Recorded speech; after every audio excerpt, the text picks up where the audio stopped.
요즘에 우리 생활 문화 속에 커피라고 하는 것이 굉장하게 밀접하게 우리에게 다가왔습니다. 이미 오래전부터 일반화가 되었고 대중화가 되어 있기 때문에 우리 한국 사람들이 커피를 아주 좋아하고 많이 마시고 있습니다. 커피는 종류도 굉장히 다양하죠. 종류도 다양할 뿐만 아니라 값도 굉장히 다릅니다. 1,500원짜리부터 시작해가지고 강남에 가면, 청담동에 가면 커피 한 잔에 48만 원짜리도 있다라고 하는 그러한 이야기를 들은 적도 있습니다. 이렇게 다양한 종류의 커피, 이렇게 다양하게 다른 커피가 있는데 어떤 커피가 단맛도 있고 신맛도 있고 신맛도 있고 이렇다는데 어떤 커피가 가장 맛있을까? 맛으로 따진다면 어떤 커피가 가장 맛있을 것 같아요? 어떤 커피를 먹어야 가장 맛있을까? 만약에 그럴 일은 없겠지만 누군가가 나에게 48만 원짜리 그 커피 한 잔하고 현찰 10,000원짜리 하나 갖다 주면서 둘 중에 하나를 선택하라 그러면 저는 1초도 고민하지 않고 저는 현찰 10,000원짜리를 집을 겁니다. 그러면 다른 사람들이 그렇게 얘기할 겁니다. 나는 문화적인 것을 잘 모르고 저 인간은 진짜 커피 맛을 몰라서 그렇다 그렇게 얘기할 겁니다. 물론 저는 커피 맛을 잘 모릅니다. 그런데 어떤 커피를 먹어야 가장 맛있을까요? 바리스타들한테 유명한 바리스타들한테 제가 여러 나름대로 유명하다고 하는 바리스타들한테들 물어봤어요. 어떤 커피가 제일 맛있습니까? 라고 물었더니 대부분 바리스타들이 동일하게 공통적으로 얘기하는 게 있어요. 가끔 그렇게 안 하는 사람들이 있지만 대부분 바리스타들이 훌륭한 바리스타들이 어떤 커피가 제일 맛있냐면 좋아하는 사람들하고 지금 마시는 그 커피가 제일 맛있는 커피입니다. 그렇게 얘기를 하더라고요. 값 비싼 게 아니고 아무리 48만 원짜리 커피를 마신다 할지라도 불편한 사람하고 앉아서 커피를 마시면 그 맛이 좋을 리가 없다. 그렇게 얘기하면서 무슨 커피를 마시느냐가 중요한 게 아니고 어떤 커피를 마시냐가 아니고 누구랑 커피를 마시느냐. 그래서 좋아하는 사람들하고 사랑하는 사람하고 지금 마시는 그 커피가 무슨 커피든지 간에 그 커피가 가장 맛있는 커피다. 참 맞는 말씀인 것 같아요. 저는 가장 맛있는 커피는 제가 먹어본 커피 중에 제일 맛있는 커피는 예배 마치고 식사한 다음에 우리 김 권사님이 타주는 저 빨간 봉다리 믹스 커피가 제일 맛있어요. 실제로 그렇습니다. 왜 그럴까? 그건 좋은 사람들하고 함께 마시는 커피이기 때문에 행복한 사람들하고 함께 나누는 커피이기 때문에 내가 좋아하는 사람이 직접 타주는 커피이기 때문에 장 권사님도 그 커피가 제일 맛있죠. 네. 세상에서 세상에서 제일 맛있는 커피가 우리 저 빨간 커피. 오늘 예배 마치고 식사한 다음에 또 그 맛있는 커피의 맛을 여러분 즐기시기 바랍니다. 같은 의미에서 그렇다면 우리 서울에서 부산까지 가는데 가장 빨리 갈 수 있는 방법이 뭘까요? 어떻게 가면 서울에서 부산까지 가는데 가장 빨리 갈 수 있을까요? 같은 의미라고 한다면 그 비행기 타고 가는 것도 K차 타는 것도 아니고 좋아하는 사람하고 같이 앉아서 가면 서울까지 부산까지 가장 빨리 가는 시간은 늘리갈지 모르지만 그러나 지루하지 않게 가장 빨리 가는 방법인 줄로 믿습니다. 은혜도 마찬가지인 것 같아요. 은혜 받는 것도 서로 미워하는 사람들끼리 앉아가지고 예배드리고 하면 무슨 은혜가 임하겠어요. 그렇죠? 그러니까 사랑하는 사람들하고 좋아하는 사람들하고 같이 예배를 드리면 그 그 예배야말로 진정한 의미 있는 예배, 중요한 예배, 감격적인 예배가 될 줄로 믿습니다. 우리 시간 우리 사랑하는 여러분들과 함께 혼자서가 아니라 저와 여러분들과 함께 우리 말씀의 여행을 기쁜 마음으로 즐거운 마음으로 혹시나 마음속에 뭐 맺혀 있는 걸다 할지라도 부부간에 맺혀 있든 부자간에 맺혀 있든 뭐 동료간에 맺혀 있든 혹 맺혀 있던 것도 있다 하더라도 이 시간에는 좀 다 내려놓고 홀가분 마음으로 말씀의 여행을 떠나게 되시기를 주님의 이름으로 부탁을 드립니다. 우리가 다 같이 우리 뭐 여러분들은 잘 모르겠습니다만 각자의 마음을 잘 모르겠습니다만은 저는 그랬어요. 저 개인적으로는 어렸을 때 참 그런 생각을 많이 했는데 나한테 도깨비 방망이 하나 있었으면 참 좋겠다. 그래서 어떨 때는 어릴 때는 그런 거 구하기도 했어요. 뭐 하나님 그렇게까지는 아니지만 이렇게 보이지 않는 그 커다란 신 앞에 뭐 이렇게 무궁무진하신 그런 전능하신 분이 계시다면 나에게 좀 도깨비 방망이를 하나 줬으면 좋겠다. 그래서 돈 나와라 뚝딱 하면 돈이 나오고 집 나와라 뚝딱 하면 집이 나오고 맛있는 거 나와라 뚝딱 하면 맛있는 게 쏟아져 나오는 그런 도깨비 방망이를 하나 좀 가지고 있었으면 참 좋겠다 라고 하는 생각을 많이 했었어요. 어릴 때. 영란 권사님 그런 생각 안 해보셨어요? 한 번도? 했어요?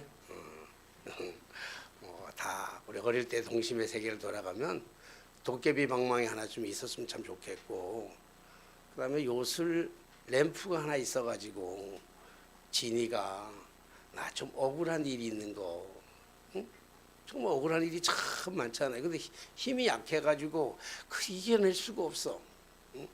억울하게 폭행을 당하기도 하고 뭐 요즘 뭐라 그래 왕따 당해가지고 뭐 누구한테 맞아가지고 그래.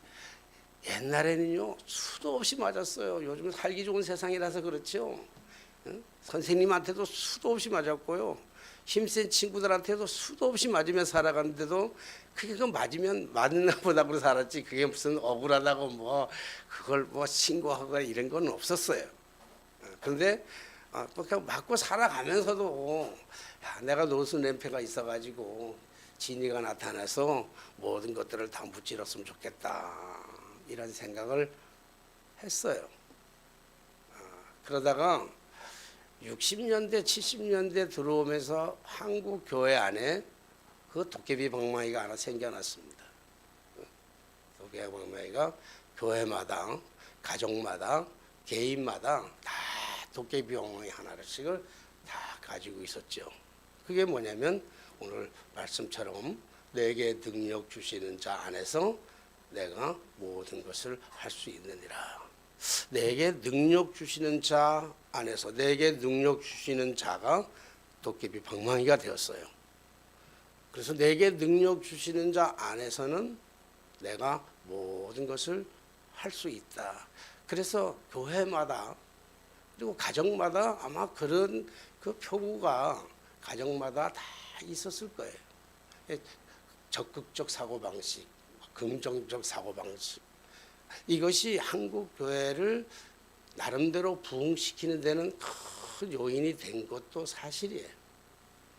그리고 절망과 좌절 속에 슬픔과 탄식 속에 무의미한 의미를 살아가는 사람들에게 이 말씀은 큰 용기를 주고 희망을 주기도 해요. 또 기쁨을 주기도 해요. 또 가능성을 주기도 하고. 그러다 보니까 뭐 우리나라의 경제 성장과 교회의 성장과 맞물려 가지고 우리의 삶이 굉장히 높아진 것도 사실이에요. 그런데 그렇게 신앙적으로 교회가 많이 부흥하고 우리가 잘 살게 되었는데 그렇다고 한다면 크리스찬들은 정말 성숙한 크리스찬이 되었느냐라고 묻는다면 퀘션이에요. 그래서 지금 많은 기독교 밖에 있는 사람들이 기독교를 부르기를 뭐라고 부르냐면 개독교라 부른단 말이에요. 그렇게 불러요. 실제로 영향력을 많이 못 끼쳐요. 내게 능력 주신 안에서 내가 모든 것을 할 수 있다고 생각하는 그 적극적인 사고가 침체된 마음을 훨씬 일으켜 주기도 하고 절망 속에 있는 사람들에게 희망을 주기도 한 것도 사실이에요. 그런데 이것이 내게 능력 주시는 자 안에서 내가 모든 것을 할 수 있느니라 라고 하는 건 이게 정말이고 사실일까? 여러분 이 말씀이 정말이고 사실입니까? 여러분 정말 이 말씀이 사실이고 정말 이 사실이기 때문에 여러분 믿습니까? 이 말씀을? 아멘입니까? 물론 주 안에서는 못할 것이 없죠. 주 안에서는 못 이루실 것이 없습니다. 왜냐하면 그분, 그 주님은 그 능력이 무한하시기 때문에 그래요. 무궁무진하시고 그 능력은 초월적이시기 때문에 그래요. 그러니까 그분은 홍해를 가르치기도 하고 요단을 건너가게도 하셨어요. 40년 동안 광야를 지나는 동안에 그들에게 하늘의 문을 열어서 하늘의 만나와 메추라기를 먹여주시기도 하셨고 물이 없는 사막에서는 반석에서 물이 나게끔도 그렇게 하셨어요. 그분의 능력은 안진뱅이를 고쳐주셨고 눈먼소경의 눈을 고쳐주셨을 뿐만 아니라 18년 동안 혈루증에 앓던 여인을 고쳐주셨고 38년 된 베데스다 연못가에 그렇게 질병 속에 살아가던 그런 사람도 고쳐주시기도 했어요. 뿐만 아니라 보리떡 5개와 물고기 2마리를 가지고 5,000명이나 되는 사람들을 먹이고도 12광주리를 거둘 만큼의 큰 기적을 행하시기도 했어요. 뿐만 아니라 죽어서 송장 썩은 냄새가 나고 있는 무덤가에 가가지고 죽은 나사를 살려주시기도 했던 주님이에요. 그분 안에는 그만큼 무궁무궁한 능력이 있습니다. 만약에 우리가 그분을 그렇게만 알고 그렇게만 믿는다면, 그래서 그분 안에 우리가 있기만 한다면 우리는 모든 것을 할 수 있다라고 하는 것으로만 믿는다면 우리의 믿음은 반쪽짜리 믿음밖에 안 된단 말이에요. 틀린 거는 아니에요. 그러나 그거를 온전하게 이해하지 못하면 그건 반쪽짜리 믿음밖에는 안 되는 것이죠. 그래서 그 반쪽짜리 채워지지 않는 그 믿음 속에 사탄 마귀가 침투해 들어와 가지고 우리의 신앙을 자꾸 변질시키는 경우가 있습니다. 완전한 믿음이란, 온전한 믿음이라고 하는 것은 그분의 능력 안에서 그분의 뜻을 온전하게 이루어 오직 그분께만 영광 돌리는 것, 그것이 온전한 믿음이란 말이에요. 그러니까 그분의 능력 안에서 그분의 뜻을 이루어 가지고 오직 그분의 영광을 이루어 드리는 삶, 나의 어떤 목적을 이루는, 나의 어떤 꿈을 이루는, 나의 어떤 기대를 이루는, 그래서 그분을 이용해 가지고 그분을 사용해 가지고 그분 덕분에 내가 가지고 있는, 내가 꿈꾸는 큰 꿈을, 내 바람을, 내 목적을 이루는 것, 그것이 오늘 우리에게 주시는 메시지의 근본이 아니라는 거예요. 진정한 믿음이라고 하는 것은, 그렇기 때문에 우리가 진정한 믿음이라는 것은 초월이 아니에요. 우리는 믿는다 그러면 하나님 안에 능력이 초월적인 하나님이기 때문에 우리는 믿으면 초월적인 것을 기대하고 있어요. 모든 것들을. 근데 믿음이란 초월이 아니고 극복입니다. 적응이란 말이에요. 우리가 믿음을 있으면 이 환경을 초월해서 또 다른 환경으로 날아가고 저 위로 올라가는 게 아니라 이 지금 우리에 있는 지금의 이 상황을 극복할 수 있는 힘을, 적응할 수 있는 힘을 우리에게 주시는 거란 말이에요. 하나님이 능력 주시면, 오늘 예를 들어서 저 같은 경우 하나님 내게 능력 주시사 내가 모든 것을 할 수 있느니라. 나는 뭐 하고 싶은가 하면요, 지금 만명교회 담임하고 싶어요. 개인적인 마음은 한 번도 그 꿈을, 그 생각을 내 생각에서 벗어버린 적은 없어요. 종교교회 나온 이후로 나는 만명교회로 꿈꾼다고요.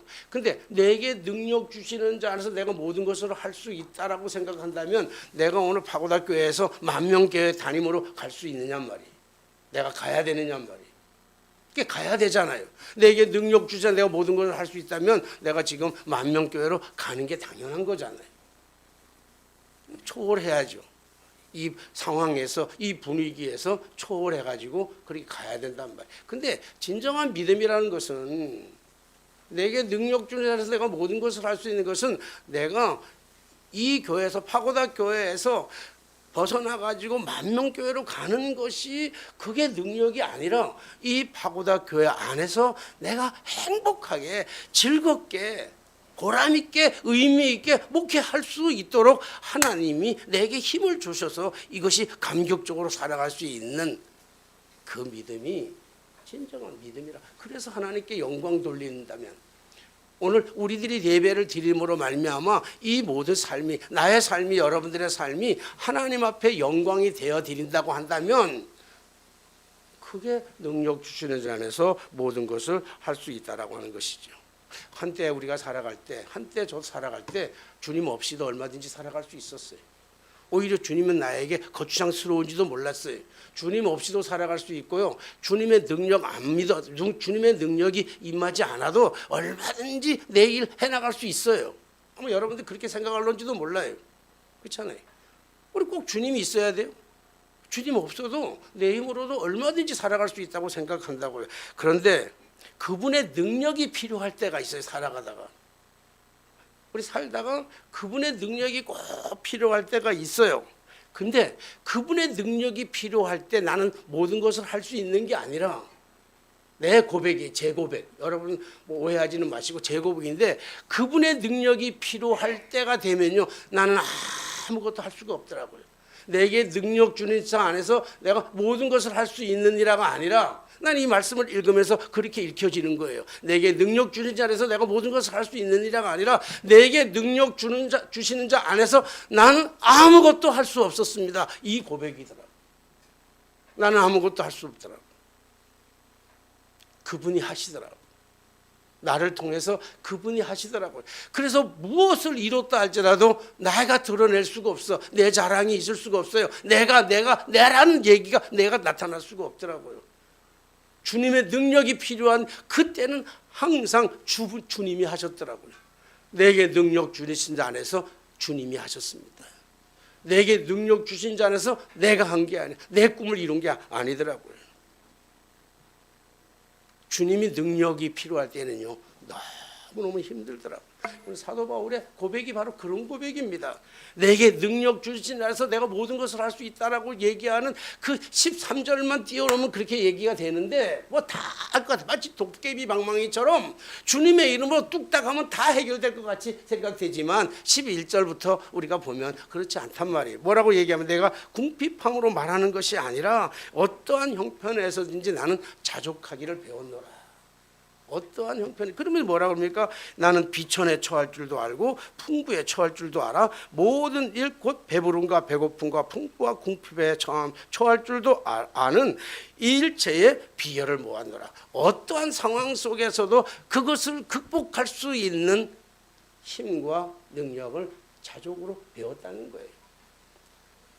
배고프다고 해서 배고픈 것이 벌쩍 돼서 부자가 되는 그런 게 아니라 배고픔은 배고픈 대로, 궁핍하면 궁핍한 대로, 어려움은 어려운 대로, 고통받으면 고통받는 대로, 병들었으면 병든 상황에서 그 상황에서 내가 극복할 수 있는 그 힘을 하나님이 주님이 내게 주심으로 말미암아 그것을 견디고 그것을 극복했다는 거예요. 다른 어떤 뭐 이상한 신비적이고 어떤 굉장한 도깨비 방망이처럼 암이 걸렸을 때 뭐 암 나라 뚝딱 해가지고 암이 확 떨어진 것이 아니라 그 암의 속에서도 하나님의 영광이 드러날 수 있는 게 무엇인지를 알았다는. 만약에 사도 바울이 고백이 내게 능력 주시니라서 내가 모든 것을 할 수 있느니라고 하는 것이 우리가 지금 알고 있는 것처럼 그렇게 도깨비 방망이 같다고 한다면 사도 바울은 감옥에서 나왔어야 되죠. 그죠? 감옥에 있을 필요가 없잖아요. 왜 감옥에 있어야 됩니까? 주님의 능력 안에서라면 얼마든지 주님은 감옥에서 빼낼 수 있잖아요. 능력이 하나님, 그 감옥에서 못 빼내겠습니까? 빌립보 감옥에 갇혀 있을 때 사도 바울을 하나님께서 옥문을 열게 하시고 하나님은 바울을 끄집어 내셨잖아요. 그런 능력이 하나님입니다. 홍해를 가르친 하나님, 죽은 자를 살리신 하나님이 감옥에서 못 꺼내내겠어요? 근데 오늘 사도 바울이 얘기하는 거는 뭐냐면 나를 이 감옥에서 이 억울한 속에서 나를 건져내 주십시오. 그래서 여기서 빠져나가는 것이 아니라 사도 바울은 그 감옥에서 지금 이 감옥에서 노래하고 있어요. 뭘 노래하고 있습니까? 항상 기뻐하잖아요. 내가 다시 말하노니 기뻐하노라. 너희 보고 기뻐하라는 얘기가 아닙니다. 사도 바울 자신이 기뻐하는 거예요. 감옥 안에서.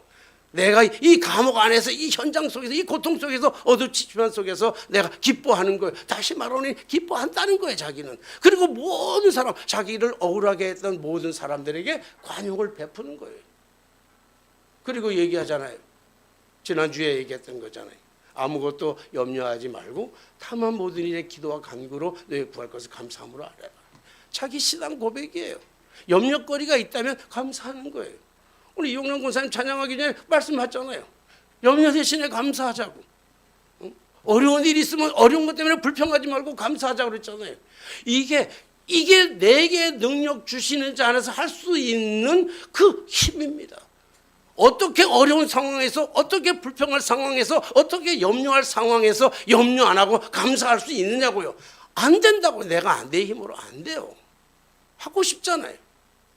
은혜 받고 내려오면서 그렇게 살고 싶었잖아요. 정말 염려될 일이 있고 짜증날이 있어도 감사하겠다고 그렇게 내려왔잖아요. 기도 말씀 들으면서 다짐했잖아요. 나 정말 그렇게 살아가야 되겠다. 염려하지 말고 불평하지 말고 짜증내지 말고 감사하면서 살아가야 되겠다고 하는데 우리의 삶의 아주 작은 한 부분에서 중학교 3학년짜리 애 앞에서 쪽팔리게 감사 못 하잖아요. 왜? 내 힘으로 안 된다니까요. 내 힘으로 안 되는 거예요. 누가 해주셔야 됩니까? 내게 능력 주시는 자 안에서. 오늘 내가 그 상황에서 벗어나는 것이 아니라 그 상황에서, 그 열악한 상황에서 내가 거기서 감사의 조건을 찾을 수 있는 것, 거기서 행복의 조건을 찾을 수 있는 것. 그래서 초월이 아니라 이 세계에서 뛰어넘어 또 다른 세계로 가는 것이 아니라 이 세계 안에서 감사하고 기뻐할 수 있는 것은 주님이 주시는 능력 안에서 주님이 힘을 주시니까 가능하더라 이 말씀이에요. 주님이 하시는 거예요. 내가 하는 게 아니라. 그렇기 때문에 내가 이 상황에서 감사했다는 것은 내가 한 게 아니에요. 내가 한 게 아니고 내 안에 나와 함께 하시는 주님이 하시는 거예요. 그래서 이걸 극복했다 할지라도, 이런 상황을 극복했다 하더라도 내가 기도해서 내가 참아서 내가 아니에요. 그분의 능력 안에서 우리가 해낼 수 있었던 것이죠. 그렇기 때문에 믿음이란 초월이 아니야. 환경을 뛰어나서 또 다른 환경으로 가는 게 아니고 그 환경을 극복하는 거란 말이에요. 그 환경에서 적응하는데 어떻게 적응하냐면 기뻐하면서 적응하는 거예요. 즐거워하면서 적응하는 거예요. 감사하면서 적응하는 거란 말이에요. 오늘 우리 예배 마치고 마지막에 찬양하는 곡이 선한 능력으로라고 하는 찬양을, 우리 복음성을, 그 찬양을 부르려고 그래요. 오늘 이 선한 능력으로라고 하는 찬양 곡은 누가 썼는지 모르지만 이 가사는요, 디트리히 본헤퍼라고 하는 그 독일의 신학자였으며 저술가였으며 목사였으며 대학교 교수였던 그가 반나치 운동에 가담하였다가 게스타포 경찰에 의해 가지고 감옥에 갇혀 가지고 39살이라고 하는 꽃다운 나이에 교수형으로 이슬처럼 죽음을 맞이했던 그런 아주 훌륭한, 우리 신학교 학생들에게는 가장 존경받는 그러한 이 시대의 가장 뛰어난 인물, 그 디트리 본헤퍼라고 하는 사람입니다. 그러니까 2차 대전이 막 종식될 때 그 반나치 운동에 가담했다가 2차 감옥에 갇혀서 2차 대전이 막 끝나 종식되는 그 한 달 그 전에 그 교수형을 당해서 39살이라고 하는 그 꽃다운 나이에 세상을 떠나게 됐죠. 물론 얘에게도 참 꿈 같은 시절도 있었어요. 36살 때는요, 18살밖에 안 되는 마리아라고 하는 처자하고 눈이 맞아가지고 깊은 사랑에 빠집니다. 그래서 결혼을 약속하면서 결혼하기 전에 뭘 하냐면 약혼까지 한다고요. 약혼을 했지만 결국 이 나치 그 운동에 가담함으로 말미암아 반대 운동에 가담해가지고 결국 게스타포 경찰에 의해 가지고 감옥에 갇히게 되니까 결국 결혼은 성사는 이루어지지 않았습니다. 근데 이 보네표가 마지막 죽을 날이 며칠 안 남아가지고 마지막 편지를 써요. 사랑하던 그 여인에게 마지막 편지를 쓰는 거야, 감옥에서. 그 편지를 번역한 그 가사가 뭐냐면 그게 바로 오늘 우리가 이따 부를 선한 능력으로라고 하는 노래예요. 가사를 보면 그 선한 힘에 고요히 감싸여 그 놀라운 평화 누리며. 이 번역이 조금씩 달라요. 노래마다 다른데 저는 이 노래 가사가 참 좋더라고요. 제가 번역한 것 중에서 이 곡이 좋아서 오늘 이 노래를 전했는데 이 안경을 이게 잘 안 보여 이게 쓰면.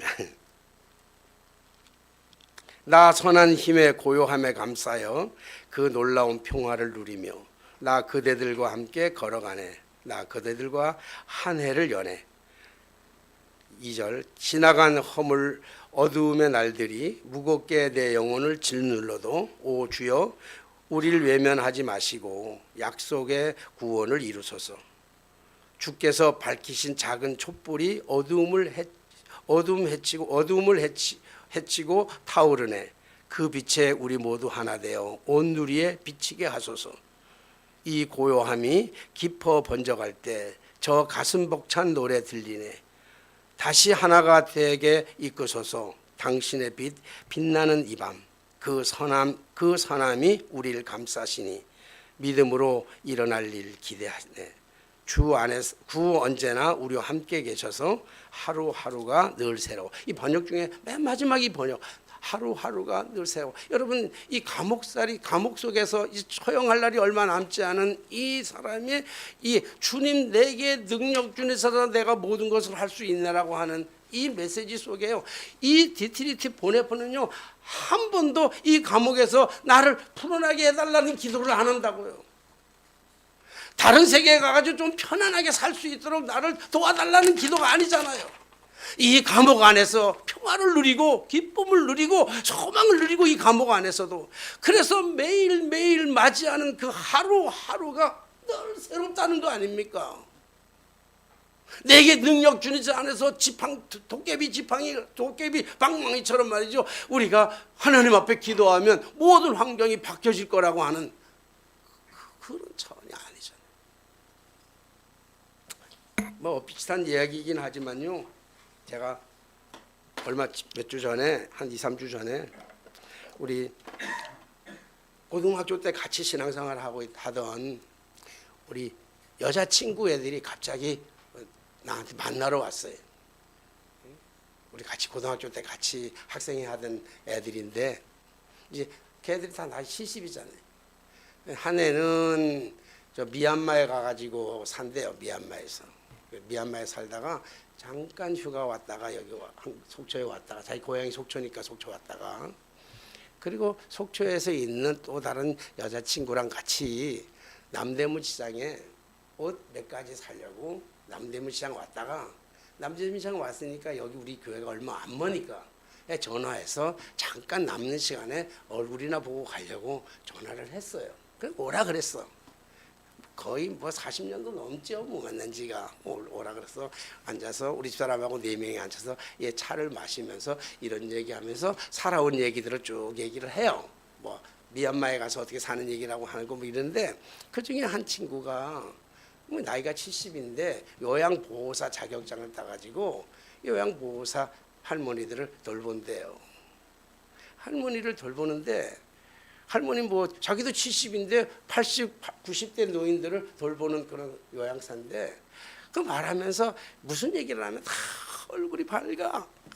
얼굴도 밝고 말도 잘하고 막 그래. 그러면서 하는 얘기가 아니 나이 70에 어떻게 요양보호사를 하니? 응? 야 네가 뭐 오히려 보호를 받아야 될 나이인데 어떻게 네가 그걸 하니? 그랬더니 막 웃으면서 하는 얘기가 너무 재밌대. 그 일이 너무 재밌고요. 할머니 할아버지들을 돌보는 게 하나도 안 힘들고요. 할머니 할아버지들이 지기도 할머니 할아버지면서 할머니 할아버지들이 너무 귀엽대요.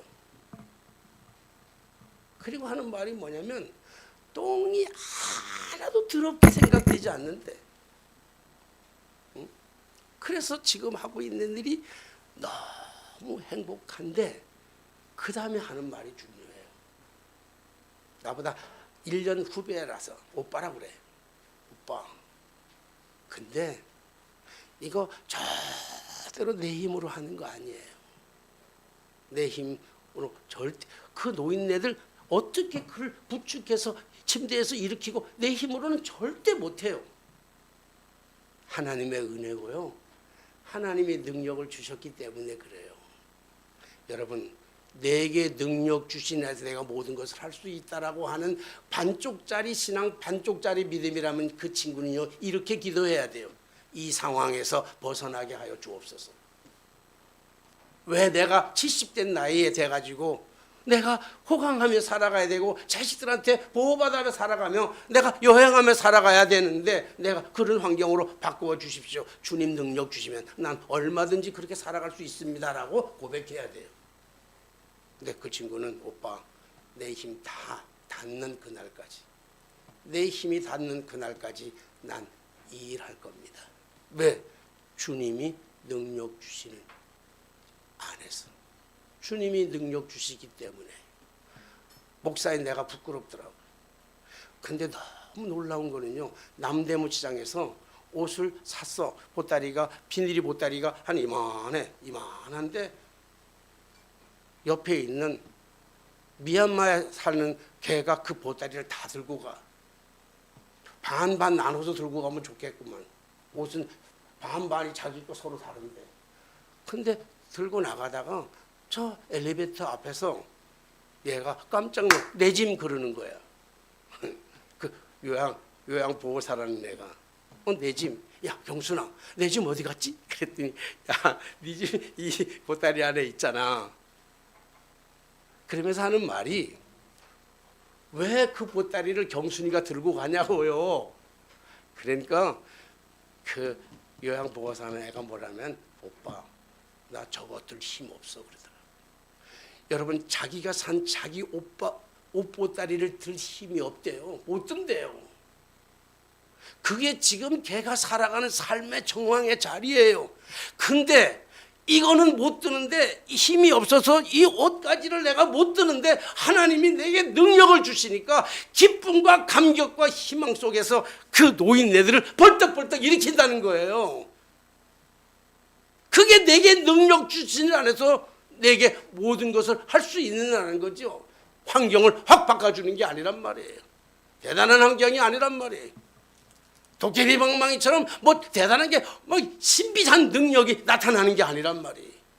할 수 없는 상황에, 내 힘으로 할 수 없는 상황에.